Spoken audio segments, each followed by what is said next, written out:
Hello everyone, आप सब कैसे हैं। मैं उम्मीद करता हूं कि बहुत अच्छे होंगे और अपनी पढ़ाई को बहुत अच्छे से कर रहे होंगे। मैं Aakash Kumar Badana ICT virtual classroom में आपका बहुत बहुत स्वागत करता हूं मेरे प्यारे बच्चों।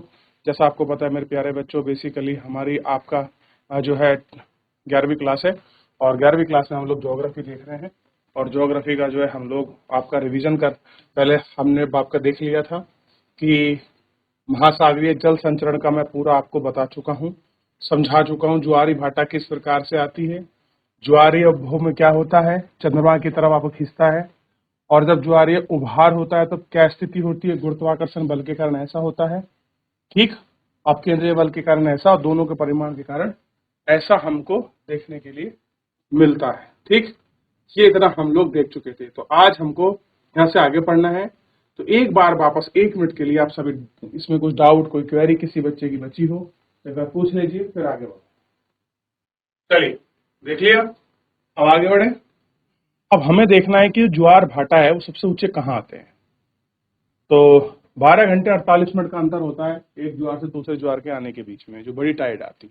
बाकी छोटी मोटी लहरें तरंगे तो आती रहती हैं समुद्र में, उनकी तो कोई समय सीमा है नहीं। लेकिन जो मेन ज्वार भाटा आती है वो 12 घंटे और 28 मिनट या 48 मिनट के अंतर्गत आती हैं। आप एक बार देख लीजिए, क्लियर। सबसे पहले हम इसी टॉपिक पर आपका बात कर रहे थे। कनाडा में फंडी खाड़ी में ज्वार, विश्व का सबसे ऊंचा ज्वार भाटा इस्कोनिया में स्थित फंडी की खाड़ी में आता है। यह ज्वार 15 से 16 मीटर के बीच ऊंचा होता है। कितना होता है? 15 से 16 मीटर की ऊंचाई का होता है। दो ज्वार, दो निम्न ज्वार प्रतिदिन आते हैं, यानी दो उच्च ज्वार आते हैं और दो आपके निम्न ज्वार आते हैं पर डे। तो स्टेटमेंट में बन सकता है कि फंगस की खाड़ी में पर डे दो ज्वार आते हैं, दो निम्न दो हाई। तो हम क्या कहेंगे? नहीं यार, हमने तो एक ही सुना था, लेकिन यहाँ क्या कितने आते हैं? दो आपके आते हैं, ठीक है। और 24 घंटे में जब एक ज्वार 6 घंटे के भीतर जरूर आता है। कितना आता है? 6 घंटे के भीतर। ज्वारीय उपभार लगभग 2.4 मीटर का ऊपर होता है, जिसका मतलब यह हुआ कि ज्वार प्रतिदिन 4 मीटर प्रति सेकंड से भी ज्यादा ऊपर उठ जाता है।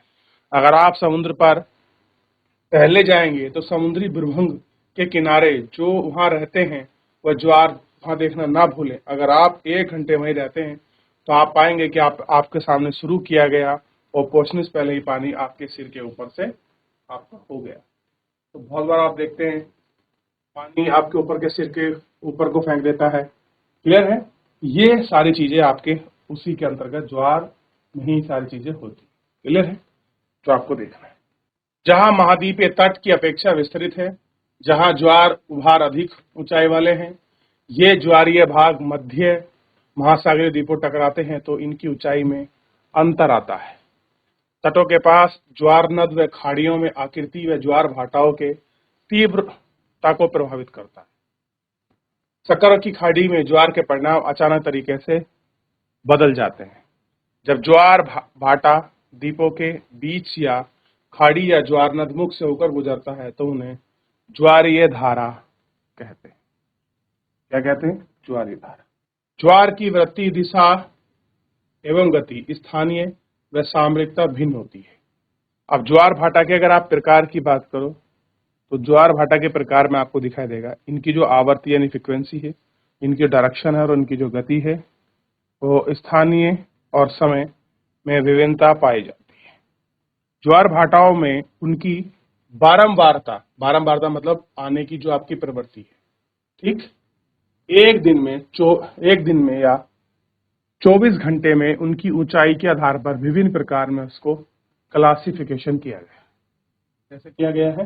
क्लासिफिकेशन किया गया है। आवृत्ति के आधार पर ज्वार भाटा, ठीक। अर्धदैनिक ज्वार, अर्धदैनिक ज्वार, ठीक। यह सबसे सामान्य ज्वार प्रकृति है। इसके अंतर्गत दिन में दो उच्चतम दो निम्नतम ज्वार आते हैं। दो लगातार उच्च एवं निम्न ज्वार का समय समान ऊंचाई होता है, ठीक। ये आपको कैसे होता है, ये आपको बिल्कुल स्पष्ट दिखाई देगा। देखिए एक बार, देख लिया, आगे बढ़े। दैनिक ज्वार एक कौन सी हो गई आपका अर्धदैनिक, एक है दैनिक ज्वार। दैनिक ज्वार इसमें प्रतिदिन केवल एक उच्च और एक निम्न ज्वार होता है। उच्च एवं निम्न ज्वार समान ऊंचाई की होती है। कैसी है? जो समान ऊंचाई है उनकी होती है। ठीक। ऐसे ज्वार भाटा जिनकी ऊंचाई विभिन्नता होती है मिश्रित ज्वार भाटा कहा जाता है। ज्वार भाटा सामान्यतः उत्तरी अमेरिका के पश्चिमी तट एवं प्रशांत महासागर द्वीपों के समूह में उत्पन्न, इसी जगह खड़ी होती हैं, इसी द्वीप जगह उत्पन्न होती है। सूर्य, चंद्रमा, पृथ्वी की स्थिति पर आधारित ज्वार भाटा उच्च ज्वार और ऊंचाई में विभिन्न पृथ्वी की सापेक्ष दूरी सूर्य चंद्रमा की स्थिति पर भी निर्भर करती है। बृहद ज्वार एवं निम्न ज्वार इसी वर्ग के अंतर्गत आते हैं। कैसे हैं? इसी वर्ग के अंतर्गत जो है आते। ठीक, ये हमने देख लिया। बात कर रहे हैं बृहद ज्वार की। बृहद ज्वार स्प्रिंग टाइड्स पृथ्वी के संदर्भ में सूर्य एवं चंद्रमा, इसके पृथ्वी के संदर्भ में सूर्य एवं चंद्रमा की स्थिति उसकी ज्वार की ऊंचाई को प्रत्यक्ष रूप से प्रभावित करती है। कैसे है? ज्वार की ऊंचाई को प्रत्यक्ष रूप से आपका प्रभावित करती है। जब तीनों एक सीधी रेखा में होते हैं तब ज्वारीय भार अधिकतम होता है। कैसा होता है? जब तीनों एक रेखा में होंगे, कौन? सूर्य, पृथ्वी और चंद्रमा, तो तीनों का ग्रेविटेशनल फोर्स अधिक होगा और तीनों का ग्रेविटेशनल फोर्स अधिक होने की वजह से जो गुरुत्वाकर्षण बल है, जो पानी को ऊपर उठाने की प्रक्रिया है, वो अधिक ऊंचाई पर होगी। यानी कि ज्यादा बल लगेगा तो उसमें ज्यादा चीजें आपको दिखाई देंगी, ज्यादा ऊंचा होगा। ठीक। मिश्रित में देखिए, अब मिश्रित को एक बार वापस पढ़िए। ऐसे ज्वार जिनकी ऊंचाई में विभिन्नता आती, कभी ऊंचा कभी नीचा होता रहता है, मिश्रित होते हैं। और ये समानता कहाँ आते हैं? उत्तरी अमेरिका के जो वेस्टर्न पार्ट है, घाट है, वहां पर आते हैं। और उसी में जो आपका प्रशांत महासागर वाला तट है, उन्हीं के रीजन के आसपास ही हमको दिखते भी। ठीक है। उसके बाद चंद्रमा सूर्य की आधार पर ये सारी चीजें भी आपकी डिपेंड करती हैं। अगर तीनों एक दिशा एक साथ उनका फोर्स लग रहा है, सीधी लाइन में है तो ज्यादा आएगा, कुछ अगर एक दाएं बाएं है तो कम होगा, दो होंगे तो और कम होगा। तो इस आधार पर ये सारी चीजें भी आपका डिपेंड कहीं ना कहीं करती है। अब आप ज्वार में देख लीजिए, बृहद ज्वार जो स्प्रिंग टाइड आ रहा है, जो बड़ा वाला आ रहा है, उसमें आपका अर्थ भी है, सन भी है और मून भी है, एक ही कंडीशन में। तो जाहिर सी बात है वो डायरेक्टली कैसा होगा? हाई होगा, ऊंचा हमको दिखाई देगा। जब तीनों एक सीधी रेखा में होते हैं तब ज्वारीय उभार अधिक होगा, इसको बृहत्तम ज्वार कहा जाता है। तथा ऐसे महीने में 2 बार होते हैं, पूर्णिमा के समय तथा दूसरा अमावस्या के समय। कब होता है? जो आपकी पूर्णमासी होती है और जो कि आपकी अमावस्या होती है, ऐसी दोनों ही आपके कंडीशंस में ये चीजें हमको देखने के लिए। इनको बृहद ज्वार भाटा कहा जाता है। ऐसा महीने में 2 बार होता है, पूर्णिमा को और अमावस्या को। यानी कि अगर आपसे क्वेश्चन पूछे कि जो आपका बृहद ज्वार है वो किस तिथि को आता है, तो आपको क्लियर होना चाहिए पूर्णिमा को और अमावस्या को। यानी कि महीने में 2 बार ऐसी कंडीशन होती है जब आपका पूर्णिमा और अमावस्या के समय पर बृहद यानी कि बड़े ज्वार आते हैं, क्योंकि पृथ्वी, सूर्य और चंद्रमा तीनों एक ही रेखा में होते हैं, जिसकी वजह से हमें बृहद ज्वार दिखाई देते हैं और हम उनको देखते हैं।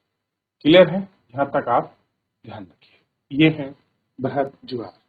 अब है निम्न टाइड, ठीक, लिप टाइड। अब निम्न टाइड में क्या होगा? सामान्यतः बृहद ज्वार एवं निम्न ज्वार के बीच 7 दिन का अंतर होता है। तो ध्यान देखिए, निम्न ज्वार और आपका बृहद ज्वार में 7 दिन, यानी कि ये कब आएंगे? ये सप्तमी को आएंगे। ठीक। इस दिन क्या होता है? चंद्रमा सूर्य एक दूसरे के समकोण पर होते हैं, यानी कि इस तरीके से होते हैं। कैसे हो गए? समकोण पर। और पूर्णिमा और अमावस्या कैसे होते हैं? एक सीधी लाइन। चंद्रमा एवं सूर्य के गुरुत्वाकर्षण बल एक दूसरे के विरुद्ध कार्य करता है। चंद्रमा का आकर्षण बल सूर्य के 2 गुने से अधिक होते हुए भी यह बल गुरुत्वाकर्षण बल के समक्ष धूली हो जाता है। चंद्रमा का आकर्षण बल अधिक है इसलिए क्योंकि पृथ्वी को ये अधिक निकट है। कह रहे हैं कि चंद्रमा का गुरुत्वाकर्षण बल अधिक है, क्योंकि जो चीज जितने निकट होगी उसका प्रभाव उतना अधिक होता है। तो ये कारण है आपका होने का। अच्छा, ये तो हुआ निम्न ज्वार, यानी कि दीर्घ ज्वार आने के 7 दिन के बाद, यानी कि सप्तमी के दिन आएगा। अगर आप थोड़ा वैसे दिन ध्यान रखते हैं एकादश द्वादश वाले में, तो जो आपका सप्तमी का दिन होता है उस दिन आपका लोअर जो टाइड है वो बेसिकली आता है। और जो आपके बड़े टाइड हैं वो कब आएंगे? जो आपके फुल मून पर आएगा, या फिर जिस दिन आपकी पूर्णिमा होगी उस दिन आएंगे। क्लियर है? ये आपको थोड़ा सा इसमें ध्यान रखते चलिए, तो चीजें मतलब अच्छी रहती हैं थोड़ा सा।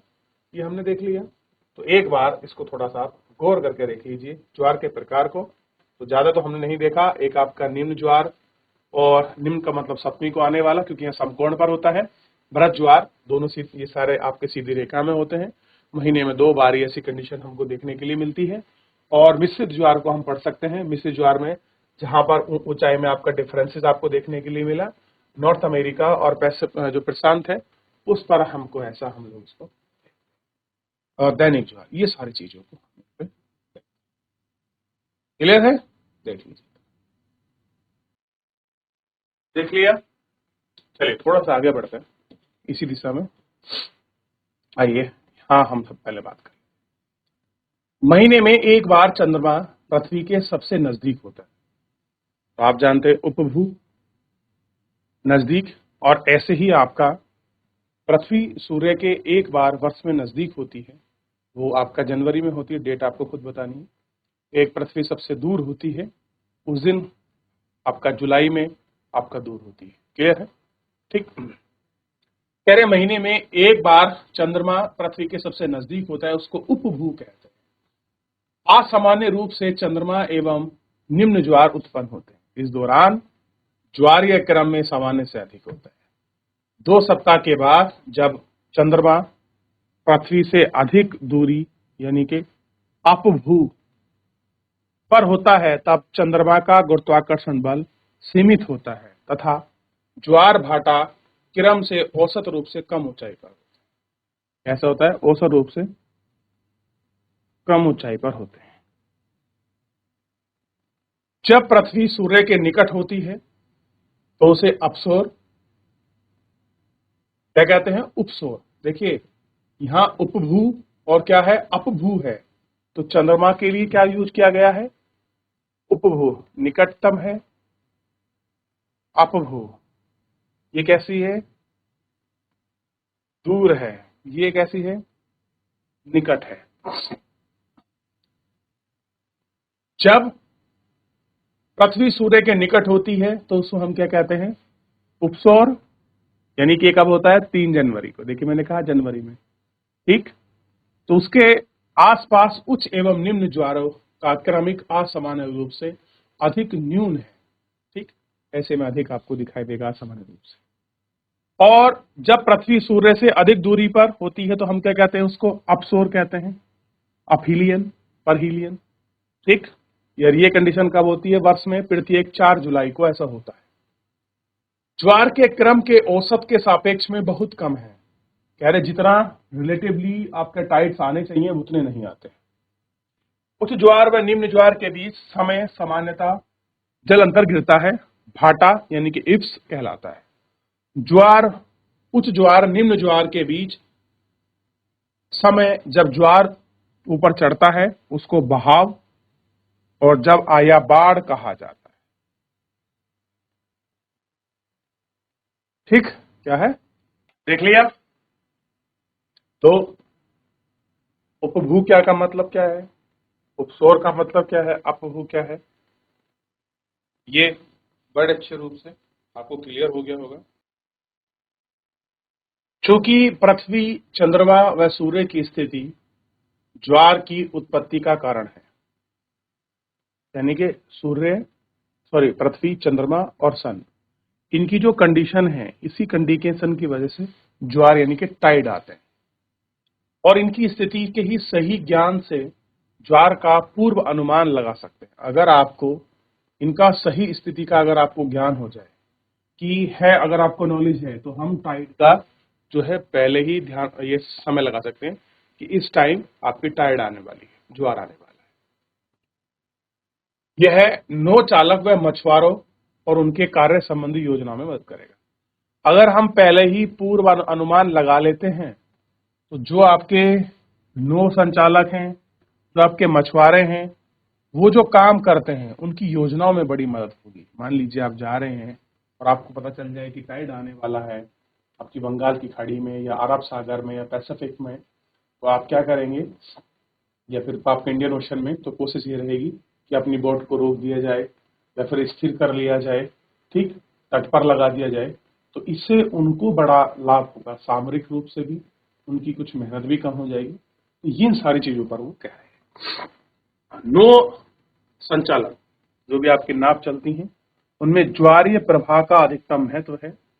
ज्वार की ऊंचाई में बहुत अधिक महत्वपूर्ण है, खासकर नदियों के किनारे वाले पोतश्रय जहां पर शिप यार्ड होते हैं, एवं ज्वार नद जहां पर डेल्टा रूप के भीतर भी प्रवेश द्वार में छिछली रोधिका होती हैं। जब नौका एवं ज्वार का ओटीएस प्रवेश कर पाता है तब ज्वारीय भाटा छिछले और डिस्टिलेशन में मदद करती है। ज्वार नद से दूषित जल को बाहर निकालते हैं। ज्वारों का इस्तेमाल विद्युत शक्ति आपका फ्रांस, रूस, चीन में उत्पन्न किए जाते हैं। 3 मेगावाट की शक्ति विद्युत संयंत्र के पश्चिम बंगाल के सुंदरबन में दुर्गावती में लगाया जा रहा है। यानी कि अब हम ज्वार से भी क्या बना सकते हैं, बिजली। कनाडा बना रहा है, फ्रांस बना रहा है, रूस, चाइना बना रहा है और 3 मेगावाट की हम भी बना रहे हैं। सोच के देखिए, यानी कि जो टाइड है, अगर हम जल को प्रदूषित ना करें तो वो तो सेफ रहेगा ही। दूसरा, हम टाइड से क्या कर सकते हैं, आपका जो है बिजली हम क्या कर सकते हैं, बिजली हम लोग बना सकते हैं। ठीक, ये आपको ध्यान रखना है। फिर आगे बढ़ेंगे, समझ आया तो आपको? देखिए, ये तो वो कंडीशन है। अब है, ये तो हो गया ज्वार भाटा जो था सब हमने देख लिया, शांत हो गया। अब मेन मसला है कि टाइड के अलावा टाइड कैसे हैं, ऊर्ध्वाधर रूप से आते हैं, ऊंचे ऐसे। अब कुछ क्षतिज हैं जो इस दिशा में चलते हैं, तो ऊर्ध्वाधर रूप के हमने देख लिए। अब हम आपका क्षतिज रूप वाले हैं उन पर आपका देखेंगे और उनको आपका जैसे महासागरीय धाराएं। महासागरीय धाराएं सागरों में नदी प्रवाह के समान है। निश्चित मार्ग व दिशा में जल के नियत प्रवाह को दर्शाता है। महासागरीय धाराएं दो प्रकार के बलों के द्वारा प्रभावित होती हैं। पहला बल है प्राथमिक बल, दूसरा है द्वितीयक बल। प्राथमिक बल जो जल की गति को प्रारंभ करता है, द्वितीयक बल जो धाराओं के प्रवाह को नियंत्रित करता है। यानी महासागरीय बल दो प्रकार के होते हैं। प्राथमिक बल जो जल की गति को प्रारंभ करता है तथा द्वितीयक बल जो धाराओं को, हो गया, प्राथमिक बल जो धाराओं को प्रभावित करते हैं वे सौर ऊर्जा, जल को गर्म होना, वायु, गुरुत्वाकर्षण बल, कोरियोलिस फोर्स। सौर ऊर्जा से गर्म होकर जल फैलता है। यही कारण है कि विषुवतीय वृत्त के पास महासागरीय जल का स्तर मध्य अक्षांश की अपेक्षा 8 सेंटीमीटर अधिक ऊंचा होता है। इस कारण बहुत कम प्रवणता उत्पन्न होती है तथा जल का बहाव ढाल से नीचे की तरफ होता है। महासागर के सतह पर बहने वाली वायु जल को गतित करती है। इसी क्रम में वायु एवं पानी की सतह के बीच उत्पन्न होने वाला घर्षण बल जल की गति को प्रभावित करता है। गुरुत्वाकर्षण बल के कारण जल नीचे बैठता है,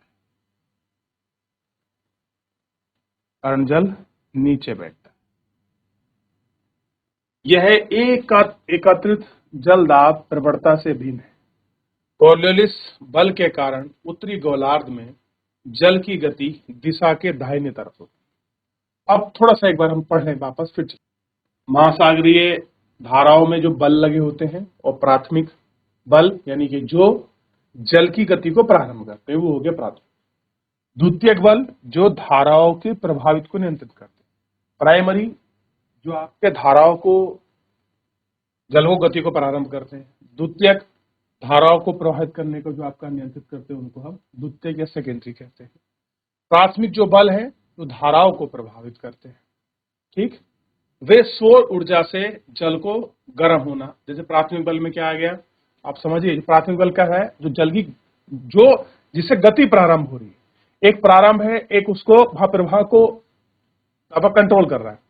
तो उसमें अगर आप देखोगे तो सबसे पहले सौर ऊर्जा क्या करेगी, सूर्य का प्रकाश आएगा, जल को गर्म करेगा। गर्म होगा तो कैसा होगा, वेपराइज होगा, तो कुछ तो प्रभाव आएगा ही उसकी जो आपकी सरफेस है। ऑब्वियस है कि कुछ ना कुछ प्रभाव जो है हमको देखने के लिए जरूर मिलेगा। कॉर्नलिस बल सौर ऊर्जा से गर्म होकर जल फैलता है। यही कारण है कि विषुवतीय वृत्त के आसपास महासागरीय जल का स्तर अक्षांशों में अपेक्षाकृत 8 सेंटीमीटर ऊंचा होता है। इसी कारण बहुत कम प्रवणता उत्पन्न होती है तथा जल का भाव ढाल के नीचे की तरफ होता है। महासागर की सतह पर बहने वाली वायु की जल की गतिमान है। इस क्रम में वायु एवं जल की सतह के बीच उत्पन्न होने वाला संघर्ष जल की गति को प्रभावित करता है। गुरुत्वाकर्षण के कारण जल नीचे बैठता है और यह एकत्र जल दबाव विभिन्नता से लाता है। कॉर्नलिस बल के कारण उत्तरी गोलार्ध में जल की गति दिशा में होती है। अब क्या होता है, अब कॉर्नलिस बल लगा है, फोर्स भी है इसमें कॉर्नलिस, क्योंकि हवा भी अपने साथ जल को ले जाती है, ठीक, और गुरुत्वाकर्षण फोर्स भी लगता है। और कॉर्नलिस बल के कारण जल कैसे घूमता है, ऐसे ऐसे करके घूमता है। कह रहे यही कारण है कि सौर ऊर्जा में गर्म होकर जल फैलता है, एक्सपेंड होता है, और विषुवतीय वृत्त के पास महासागरीय जल का स्तर अक्षांशों की अपेक्षा 8 सेंटीमीटर अधिक ऊंचा होता है। यानी कि विषुवतीय वृत्त के आसपास महासागर क्या होगा, अन्य अक्षांशों से 8 सेंटीमीटर ऊंचा होता है। कैसा होगा, ऊंचा। इसके कारण बहुत कम प्रवणता उत्पन्न होती है। जल का बहाव ढाल के नीचे की तरफ होता है। महासागरीय सतह के बहने वाली वायु भी आपका गतिमान करती है, तो जल वायु के साथ बहता है।